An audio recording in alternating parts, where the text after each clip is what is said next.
নমস্কার বন্ধুরা, SP marble আর্টে আপনাদের স্বাগত। চলে এলাম আজকের একটা নতুন ভিডিও নিয়ে। আজকের ভিডিওটি হলো ম্যাট ফিনিশ ফ্লোর টাইলস পরিষ্কার করা।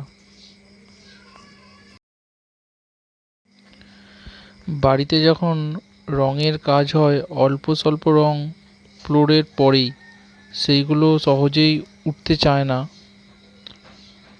সেই রঙগুলিকে কীভাবে সহজে পরিষ্কার করা যাবে আজকে দেখাবো এই ভিডিওতে।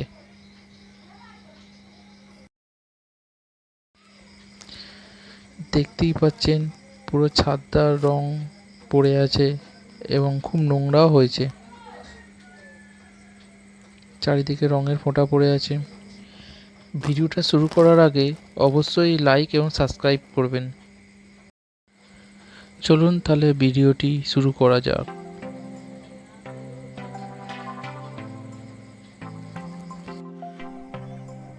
বন্ধুরা, যে অ্যাসিডটা ব্যবহার করা হচ্ছে এই অ্যাসিডটি হলো হাইড্রোক্লোরিক অ্যাসিড বা মিউরিক অ্যাসিড। এই হাইড্রোক্লোরিক অ্যাসিড বা মিউরিক অ্যাসিড মার্কেটে তিনটি ধরনের পাবেন। একটি খুবই হার্ড, একটা লো এবং একটা মিডিয়াম। একদমই লোটা হলদে কালার হয়, আর মিডিয়াম আর হার্ডটা হয় সাদা কালার। আমি রিকমেন্ড করব আপনাদের সবসময় লো আর মিডিয়ামটা ব্যবহার করুন।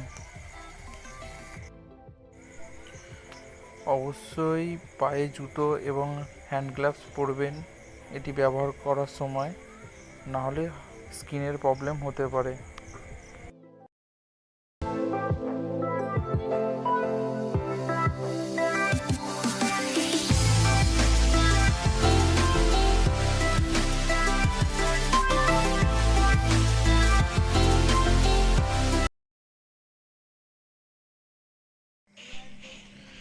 বন্ধুরা, এরপর ঝাঁটা বা ব্রাশ নিয়ে টাইলসের ওপরে ভালোভাবে বুলিয়ে দেবেন, যেন অ্যাসিডটা পুরো ভালোভাবে টাইলসের উপরে লেগে থাকে, চারিদিকে লেগে যায় যেন। দেখতেই পাচ্ছেন যেভাবে আমরা করছি, এইভাবে বুলিয়ে দিন। সব থেকে ভালো হয় ব্রাশ নিয়ে। আমরা এখানে ঝাঁটা ব্যবহার করছি, ছোট জায়গা হলে ব্রাশ ব্যবহার করুন।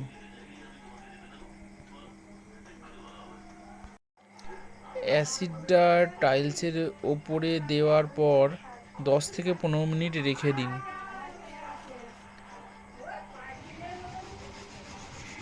তারপর একটা স্ক্রাব নিন, রঙের যেখানে ফোঁটাগুলো পড়েছে সেগুলো একটুখানি চেপে ঘষুন, দেখবেন রঙগুলো সব উঠে যাচ্ছে।